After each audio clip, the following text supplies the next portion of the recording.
Ye did an interview, and I didn't catch it. I'm catching snippets of it. But he's spilling tea. It's really jovial. Like, it's a really lighthearted conversation that he's having with the co-host. But also he dropped some gems. He slammed some people, dissed his ex-wife. But in the process of all of that, it kind of just gave him the press that he needed.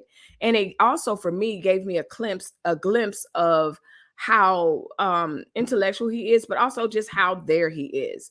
And so, like he said in the interview, he's like, "Oh, drink champs, thank you." Jeez, I was like, oh man, that was such a good interview. And I'm getting clips, but I want to watch it and then do a review. I will definitely do that. So but after that interview, Soldier Boy was losing it, because he talked about a lot of people and a lot of musicians and stuff. But one thing he didn't do, and one thing that he is calling on, he's calling for Drake to a truce with Drake.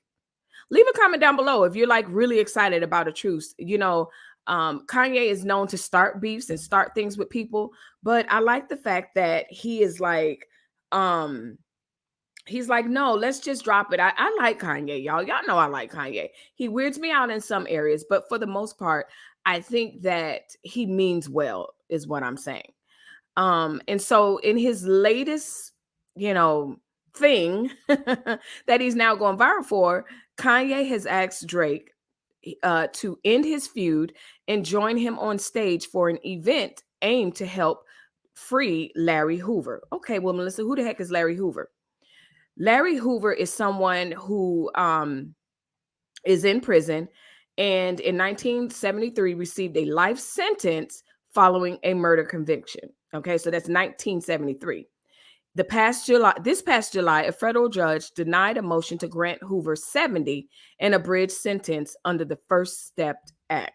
So I'm here for, yes, they need to squash it. I absolutely think they should squash it. That's one thing I like about Kanye. I think I'm right. I'm with him when he's right. Okay. And I'm also with him when he's with the foolishness. Listen, the tweets of a couple of last year, I was here for it. But, it's one thing, a lot of people try to discredit him. Oh, he's mental, he's this, he's that, and all of this. But at the end of the day, I see him more trying to bring people together a lot of times. Yes, he's messy. Absolutely, he's messy. But can you blame him in some of these situations? So yeah, I don't know. Y'all let me know if you can see.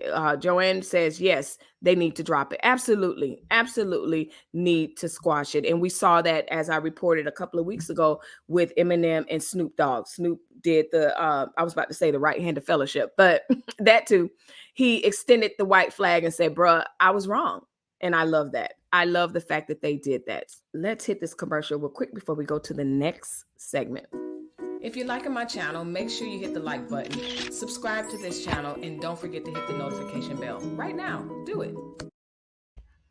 Right now, do it. You know what? If you like what you see, go ahead and hit the like button, subscribe, get comfortable. It's nice over here. It's fun over here. And I'm not just saying that because I'm the host, okay? Get Maine Lobster, a Portland-based, now it wants to, let's see. Is he going to do it now? There we go. Get Maine Lobster, super duper excited to show you what is called it looks like a blue crab. Cotton candy lobster. It is so rare. There's only one in 100 million caught. We caught this right here in Portland. Nice. Pasco Bay. Just look how beautiful that lobster is. I wonder if he's going to eat it. Tomorrow, today's Sunday, happy Fallback Day. Okay. We're going to contact some of our friends and see where we might be able to deliver this lobster. Okay. We're not going to sell it. Okay. We're not going to cook it. This is a beautiful lobster, and we want to preserve it.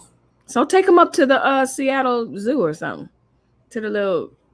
Oh, look at his face. He look mean. All right, friends. So what would you do? Leave a comment down below. Are you eating it? Are you selling it to a museum? Or are you donating it to a museum? It sounds like he's going to put it somewhere where it can be, I don't know, admired or whatever. But he definitely said he wasn't going to eat it. So this is called a rare cotton candy lobster. To me, it looks like blue crabs before they are eaten. So I don't know how rare it is, Next thing you know, they'll tell us, oh, that's just how lobsters look before they're cooked. I don't know.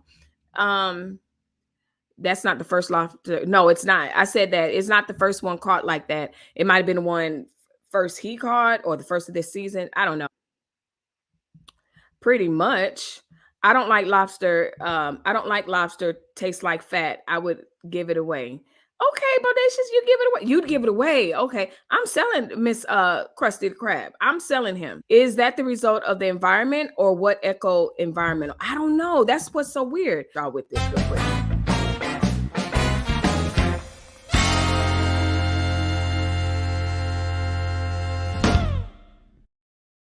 So for me, ridiculous news can be funny, interesting. It's just out of shout out to our first responders, okay? Because they have to respond to the very serious, and then they have to respond to things like this. What, Melissa?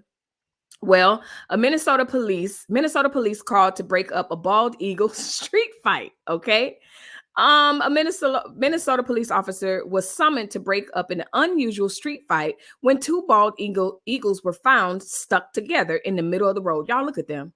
Look at these fools stuck together. The city of Plymouth said in a Facebook post that Officer Mitch Martinson responded to a neighborhood on a report of two bald eagles stuck together on Plymouth roadway. So they just having it out, laying. Look at them. Look at them. Silly. Let's see. Earlier this week, Plymouth police broke up a street fight of the most unusual kind. Two eagles decided to do battle near the intersection of 41st Avenue and Nathan Lane. It went on for a while and drew a small crowd. John Lorison spoke with some people who saw what happened. I'm on scene. I have two eagles locked together. On Tuesday, Officer Mitch Martinson was doing traffic enforcement near the high school, ensuring the safety of students. He never thought he'd also be ensuring the safety of eagles. We do have de-escalation tactics, but I've never applied them to eagles or other animals. When the call took him to 41st and Nathan Lane, he happened upon an all-out tussle involving talons, beaks, and the occasional screech. Stop. They got it on Go recording. through my head what to do next and who to call. He reached out to the DNR and the Raptor Center, who later said the birds were fighting over territory. In addition to Officer Martinson's body camera, neighbors took a number of pictures. It's just crazy. It's hard to believe that happened right here in the street. Martinson even recalled an Animal Planet episode that said covering a bird's head helps it calm down. But before he could try that tactic, the situation changed. The eagles went from fight to flight. Eventually, the eagles kind of started going at it again, and next thing you knew, they were just flying away. This was the first call of this kind for Officer Martinson, and probably the last. He knows it's not very often that wildlife puts on a show for everyone to see. It's one of the perks of the job is every day is a new day, and every call is different than the last, and you never know what you're going to get yourself into, and this was definitely one that I'll remember for the rest of my life, and probably one of the top ones in my career in Plymouth. Nice. So that was cute. I thought that was really, it was funny actually, because I mean, you hear, oh, you know, come help me get my cat out the tree or whatever. But we have two bald eagles. First of all, I've seen quite a few bald eagles in my life, especially, you know, when we lived in New York, we saw them. And what I was going to say, especially because we camp a lot. So, when we were camping, we would look up and see eagles all over the place and all types of wildlife. So it's very rare, though, to just see them wandering in the neighborhoods. I've never seen them in the house, but let alone fighting in the middle of the street. Okay. So Bodacious Lady said, this is funny. Eagles are extinct almost. Patrice says, I hope they let them go. They did. She said, I hope they let them go after their hood fight because they was fighting, weren't they? I guess that's a sign. America is tripping, and so is the national symbol. Child, listen, that was so symbolic. It's not even funny. Yeah. That video taking is hilarious. Yes, he took the video and everything. You know, listen, B, you already know. I'm in the house. Y'all can fight. Y'all can talk about it.